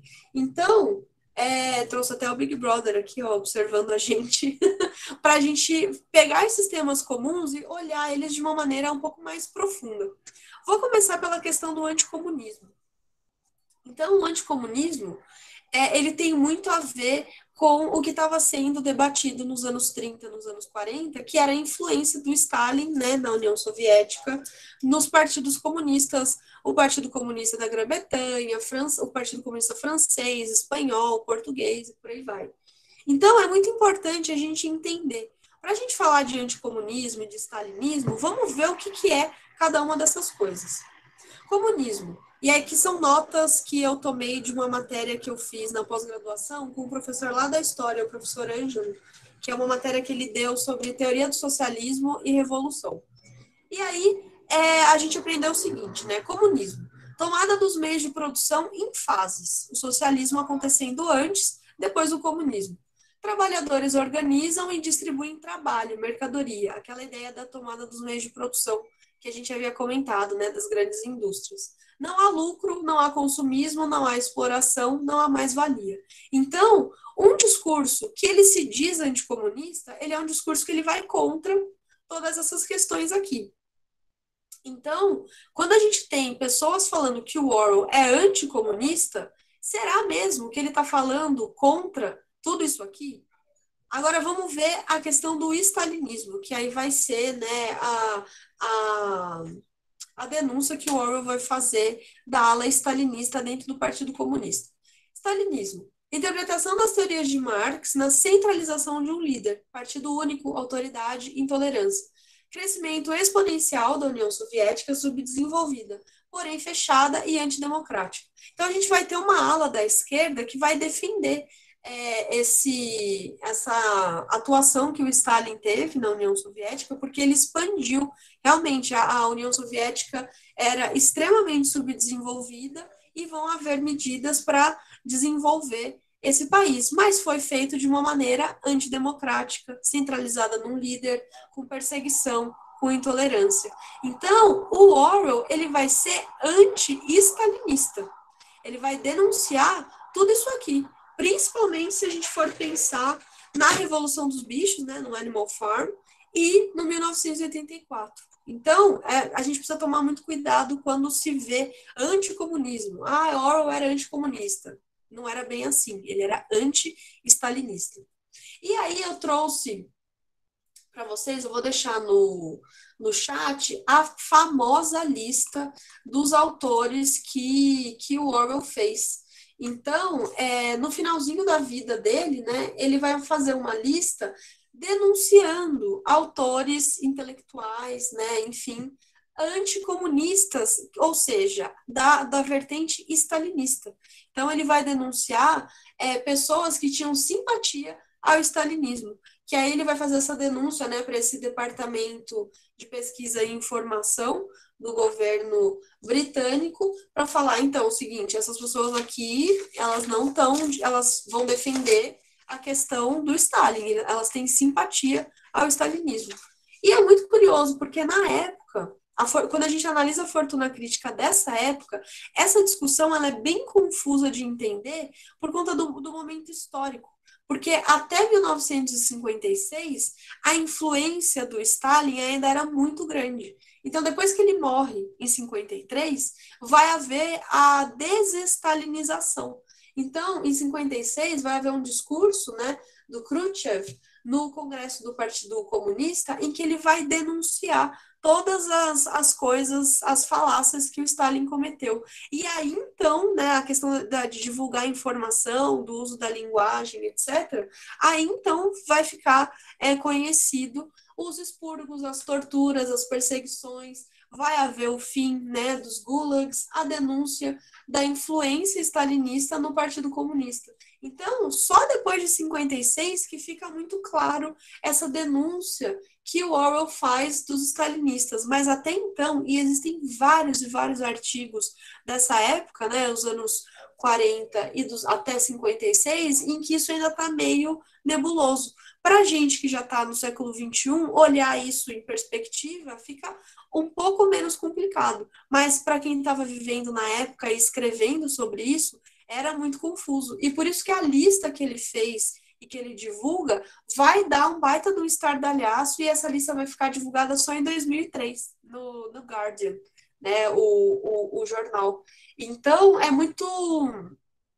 um terreno muito nebuloso, né, muito movediço, justamente por serem conceitos que eles não são divulgados de maneira clara e de maneira honesta. Então, quando a gente pesquisa, quando a gente vai atrás e percebe o que é o que, aí dá para entender de uma maneira um pouco mais profunda.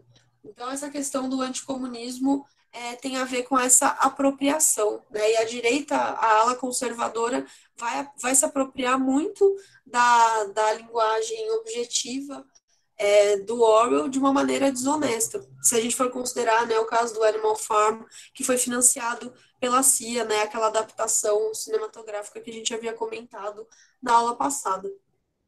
Outro tema que é super comum de se falar com relação ao 84, principalmente, né, a tecnologia.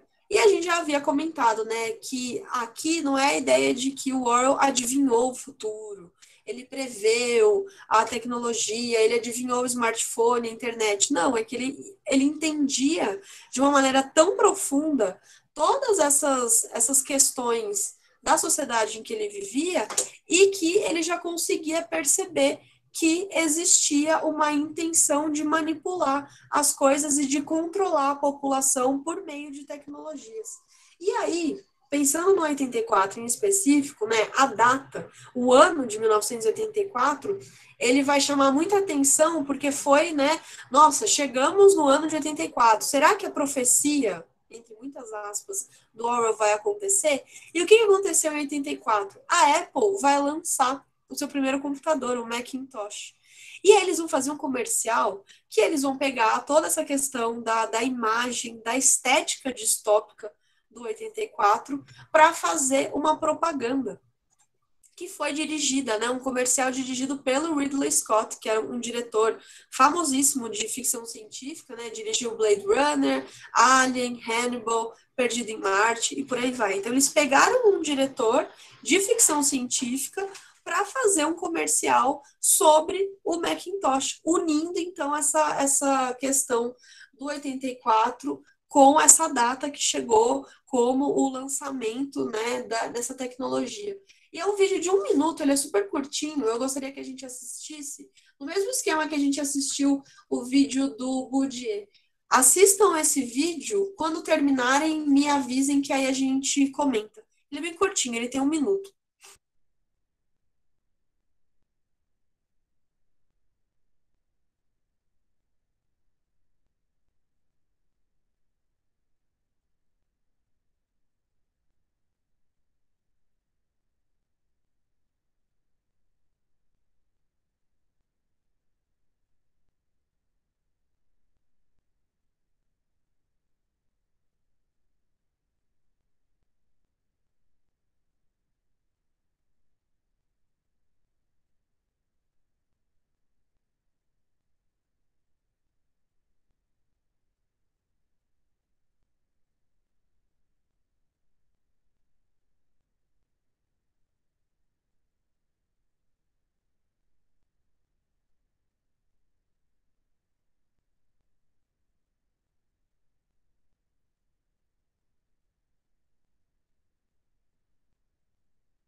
Vejam só que surreal, né? Então, um comercial para divulgar a grande tecnologia, a Apple aí como bastiã, nossa, revolucionária, né? Um grande monopólio tecnológico, né, na verdade, que vai fazer uso desse produto cultural que é o 1984 que, né, vai misturar todas as coisas. Olha que interessante, Júnior. Muito bom saber disso. Foi por causa desse vídeo que li, 84. Olha só que legal.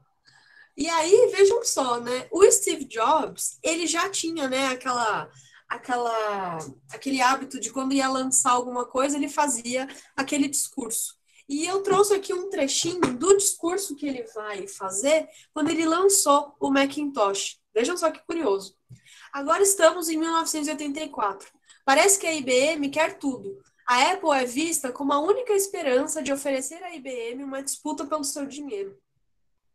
Os revendedores que inicialmente recebiam a IBM de braços abertos, agora temem um futuro dominado e controlado pela IBM. Eles estão cada vez mais se voltando para a Apple como a única força que pode garantir sua liberdade futura. A IBM quer tudo, está apontando suas armas em seu último obstáculo ao controle do setor, a Apple. Big Blue vai dominar toda a indústria de computadores? Toda a era da informação? George Orwell estava certo em 1984? Então vejam aí que discurso orwelliano do Steve Jobs, né? Como que ele vai organizar e manipular todos os acontecimentos da época, colocando a IBM como uma grande vilã e a Apple como uma empresa boazinha que só quer vir aqui, né, disputar o mercado e tirar esse monopólio da IBM. Mas não se fala em quem está produzindo essas tecnologias, como essas tecnologias estão sendo produzidas, ainda mais se a gente for considerar, né, as sweatshops da China, né, atualmente, a exploração do silício, a questão das matérias-primas, né? Enfim, isso não se fala. Mas o que se fala é a disputa do mercado, né? A disputa desse oligopólio da tecnologia que está acontecendo. Então, o 84 ele vai reverberar muito na imagem tecnológica, né? Vai reverberar muito na cultura. E se a gente for... É interessante analisar tudo isso, mas a gente precisa ver o que está por trás de todas essas questões, né?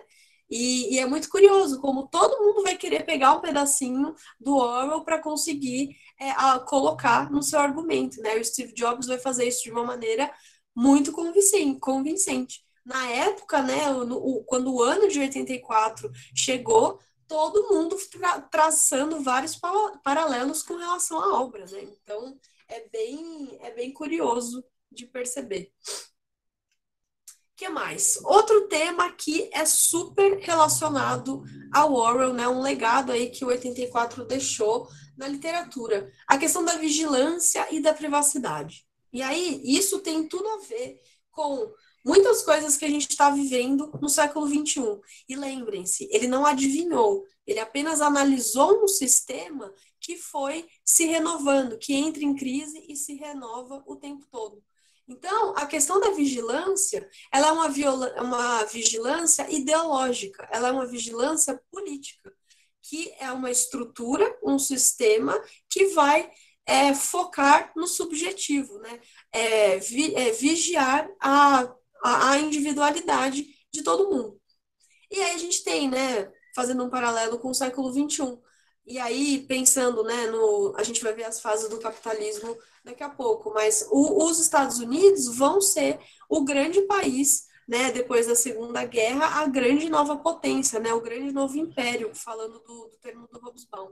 E aí a gente vai ter uma ascensão ideológica do liberalismo, o capitalismo extremo, o controle de informações pelas corporações. Então, os oligopólios, eles não são só da mídia, eles vão aparecer em várias esferas do mercado.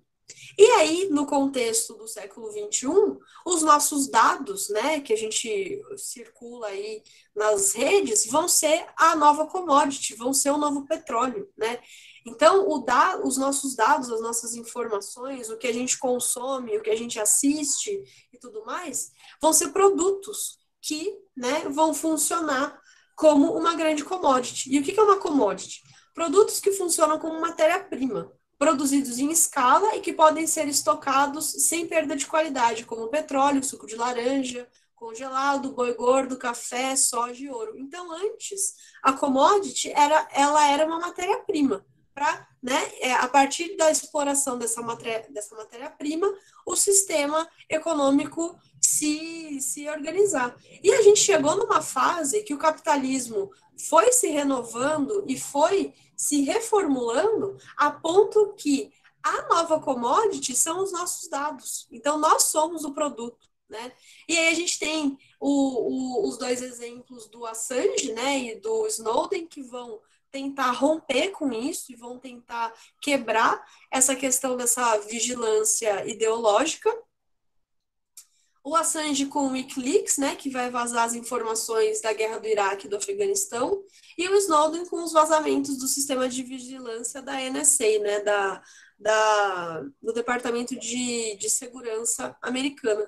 E a gente tem, né, vários documentários, aquele O Dilema das Redes, é mais recente, e a gente tem esse documentário aqui que vai falar sobre o Cambridge Analytica, que é justamente como que a manipulação e a vigilância desses dados vai surtir um efeito na política, no Brexit e nas eleições americanas. Então, vejam que a estrutura dessa sociedade, ela é a mesma, só que conforme ela vai evoluindo, isso vai aparecendo em novos formatos. Deixa eu ver aqui os comentários. O Felipe falou o seguinte: a sátira da Epic Games é o comercial da Apple pedindo o fim do monopólio. Ah, que interessante! Olha só, maravilhoso, perfeito. E a Rafaela comentou: dados são o novo petróleo, total Westworld, total. E a gente vai ter, né, muitos produtos culturais, muitos objetos culturais que vão falar sobre isso, né? O Orwell, ele não está sozinho. A gente tem aí uma tradição de escritores e de cineastas que estão preocupados com esse tema e vão usar, né, da cultura, da literatura, das artes para refletir sobre isso. Então, o tema da vigilância, ele é muito recorrente quando a gente associa o Orwell, e aí a minha grande questão aqui é que a gente saia da chave do Nostradamus e pense numa chave mais analítica, de um narrador satirizando e analisando organizações muito profundas da sociedade, tão profundas que elas continuam acontecendo, né? E como que isso acontece, né? Como que isso continua acontecendo? Eu dei uma sistematizada aqui, né? Os historiadores, por favor, não me matem, foi só uma sistematização para fins didáticos, de momentos, né? As fases do capitalismo. Então, é um sistema de produção, né? Um sistema de produção de mercadorias que aí vai estruturar a vida em sociedade, em termos políticos, sociais, econômicos, culturais.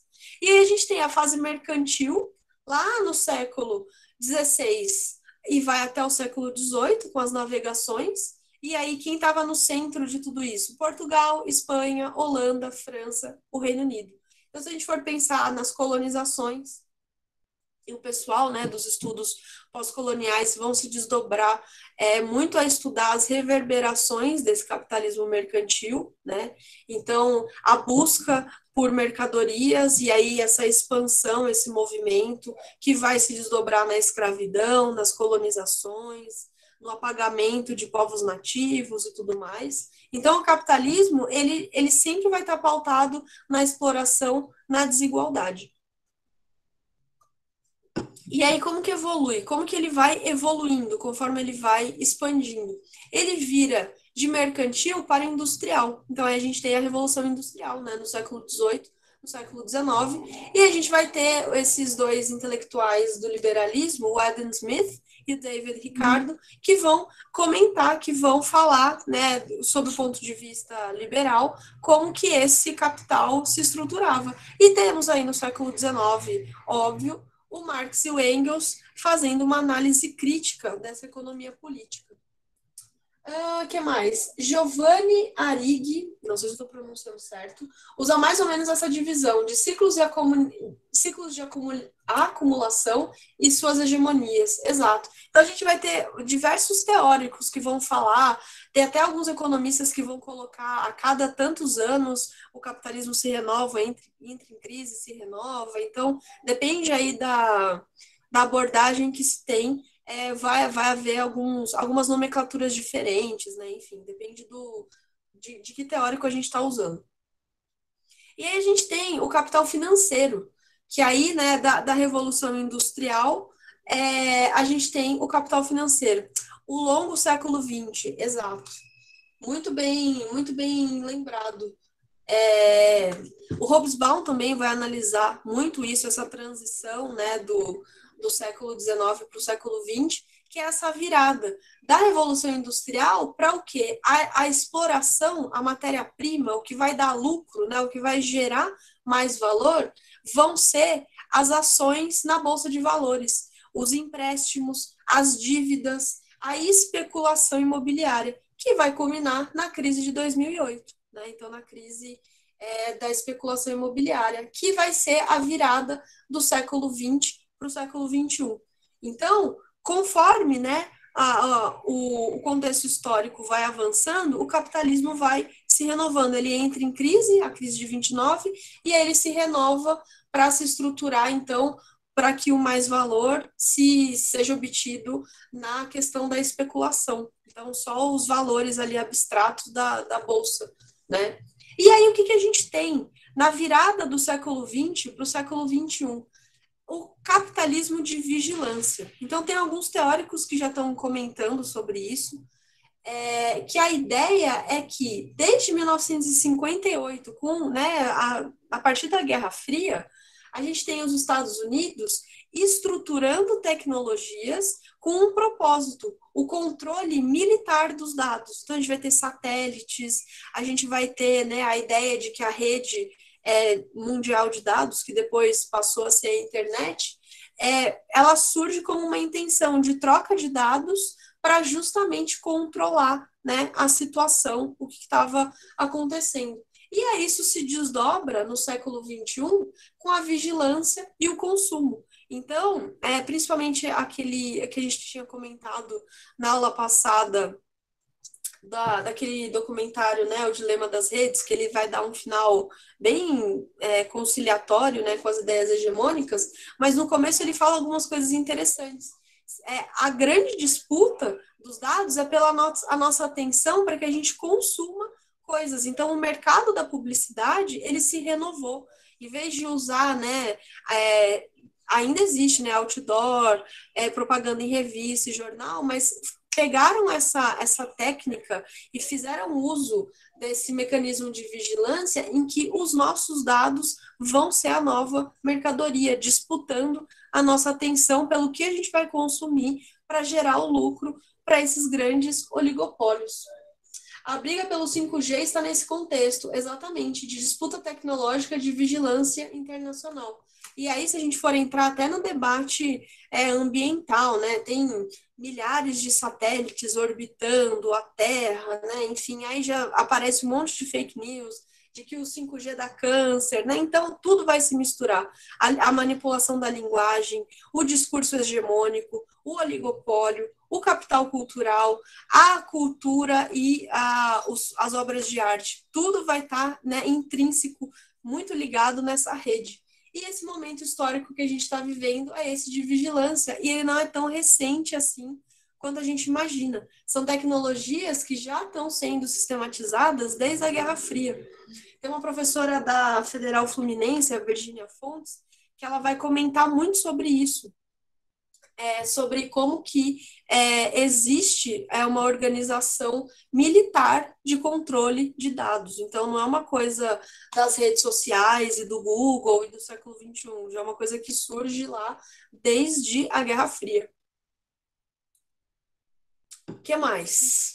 E aí, né, se a gente for pensar em tudo isso, né, o que está por baixo de todas essas questões que o Orwell transita? Se ele é um autor, um intelectual que entendeu a fundo o funcionamento da sociedade, como que ele formula essas imagens e essas escolhas narrativas satíricas, distópicas, alegóricas? Ele está revelando essas três coisas que estão na base da sociedade. Essa ideia, né, de base, infraestrutura e superestrutura, que tem a ver com esse conceito do Marx, né, como que essa sociedade está estruturada, e é um conceito que vai aparecer no livro do Marx, né, o 18 Brumário. Então, o que significa isso, né, essa base ou infraestrutura, depende da nomenclatura, e a superestrutura? São as diferentes formas de propriedade sobre as condições sociais de existência. Ergue-se toda uma superestrutura de sentimentos, ilusões, modos de pensar e visões da vida distintos e formados peculiarmente. Toda classe cria e forma esses elementos a partir de suas bases materiais e das relações sociais a que elas correspondem.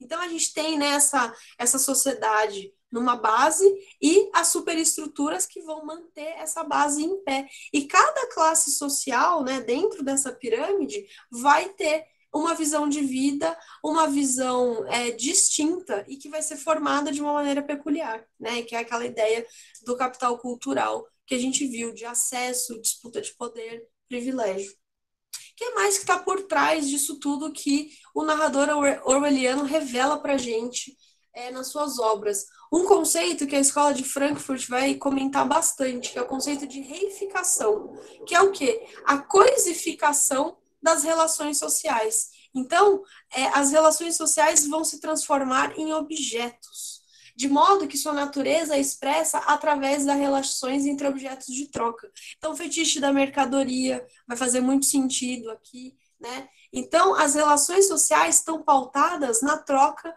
de objetos, porque as relações em si vão ser vistas como uma coisa, que é a tal da reificação. O Adorno vai comentar muito sobre isso, Walter Benjamin, né? Então, isso vai ser um assunto muito explorado pela Escola de Frankfurt, que é um desdobramento, né, da organização da sociedade capitalista que vai se renovando. E aí, né, como que ao longo desse tempo, essa coisificação, ela vai se transformando em várias, né, mercadorias. Começa como uma matéria-prima, né, palpável, ouro, soja, enfim. Depois, a força de trabalho, a capacidade de trabalhar, tanto do trabalhador braçal, né, que só tem a sua força física a vender, então o trabalho braçal, quanto o trabalhador intelectual, que só tem a sua capacidade de sistematizar ideias para vender para esse sistema, né, por não ser detentor de uma produção. Todo mundo que não é detentor de uma produção precisa vender a sua capacidade de trabalhar, seja ela braçal, seja ela intelectual. E aí isso se desdobra, né, no capitalismo de vigilância, né, nesse momento mais atual, com relação aos nossos dados. Então, os nossos dados viram uma mercadoria de troca também, né? Que aí é o que dentro do... Óbvio que o Marx não vai falar, né, da questão dos dados, mas ele vai falar de força de trabalho e matéria-prima na teoria do valor, né? Então, existe o valor de uso e o valor de troca. As mercadorias são um objeto e as relações sociais também são um objeto. O trabalhador passa a ser um objeto dentro do sistema de trabalho, né? Enfim. E enquanto a gente não consegue romper com essa lógica, com esse sistema, né, essa base, essa superestrutura, isso tudo vai se desdobrando nas esferas, vai ficando cada vez mais complexo e cada vez mais abstrato. E aí, por isso que a gente observa, né, tantas obras comentando sobre esses assuntos, jogos, séries, filmes, livros, né, enfim. E aí, então, né, para encerrar a nossa aula, a grande ideia aqui desse curso é trazer para vocês uma leitura crítica. O Orwell como um autor que ele vai fazer uma leitura muito crítica da sociedade em que ele viveu e que, quando a gente analisa as obras dele, a gente está diante de uma literatura, retomando, né, aquilo que o professor Antônio Cândido comenta, de ferramenta de transformação social. Então, um texto que fala sobre um determinado contexto, e quando a gente tem acesso a esse texto, a gente olha, a gente reflete sobre esse contexto, e a gente é convidado a transformar, né, esse contexto, né, seja divulgando ideias, seja conversando, né, seja trazendo consciência, como também atuando de uma maneira mais, né, prática. Então, a questão da conscientização aqui, ela é muito importante para romper com esse privilégio, para romper com o academicismo, para deixar cada vez mais democrático como que funciona todas essas estruturas que o narrador orwelliano traz para a gente. E aí a gente tem, né, uma obra riquíssima de ensaios, de artigos, de resenhas, de romances, que interpreta criticamente os fatos históricos. Então, ele vai fazer parte de uma parcela pequena de escritores que está preocupado, né, com esse ímpeto de fazer crítica social, de comentar, de satirizar, né, todas essas questões que aparecem na sociedade, né, do século XX. E aí eu vou mandar para vocês por e-mail, mas já deixo agora no chat, caso alguém já queira preencher. Eu elaborei um formulário que, se vocês puderem, se vocês tiverem um tempinho, para responder só algumas perguntinhas para eu pensar, né, para eu refletir sobre a minha prática docente, para eu ter um feedback de vocês. É totalmente anônimo, então não precisa se identificar e tudo mais. E além de tudo, eu gostaria de agradecer muito de coração, de verdade, para todo mundo que veio, participou. Os debates que a gente teve aqui foram, assim, sensacionais. E, né, por vocês me aguentarem falando por todas essas horas, né, ao longo dessas semanas desse mês. Então, eu fiquei muito grata e gostaria muito de agradecer para vocês. E, claro, um convite para que vocês leiam o Orwell agora, né, tendo em mente tudo isso. E aí eu gostaria de deixar esses minutos finais, se alguém tiver algum comentário, se alguém quiser acrescentar alguma coisa. Muito obrigada, pessoas, de verdade. Então, o bom dessa quarentena é que, pelo menos, né, apesar de tudo, a gente consegue dialogar com as pessoas. Eu que agradeço. Muito obrigada pelo debate. Alguém gostaria de comentar? Ficou alguma dúvida? Eu que agradeço. Existe algum modelo de socialismo democrático? Tiago, olha só que interessante. O Orwell é muito curioso, né? Porque ele vai se posicionar, principalmente na época da Guerra Civil Espanhola, ele vai se aproximar muito dos trotskistas e dos anarquistas. E ele vai concordar muito com a proposta do Labour Party, né? O Partido dos Trabalhadores, né? Britânico. Mas ele não vai, assim, fazer uma defesa, ele não se posiciona de uma maneira muito precisa. O que a gente tem, né, de registro dentro da obra dele é de que ele é a favor do socialismo democrático e contra o totalitarismo. Então, ele se posiciona dessa maneira bem específica contra essa ala stalinista.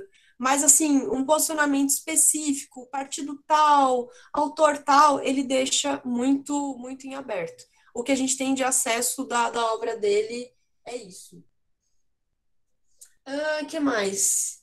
Olha só que legal o que a Milena falou. 84 é uma das leituras obrigatórias para o vestibular da UERJ. Que bacana! Olha só, fantástico. A gente tem, né, na Unicamp também trazendo outras obras, a Carolina Maria de Jesus como leitura obrigatória, os Racionais. Então é ótimo, né, que a academia está começando a romper com essas ideias hegemônicas, né? Então, fantástico.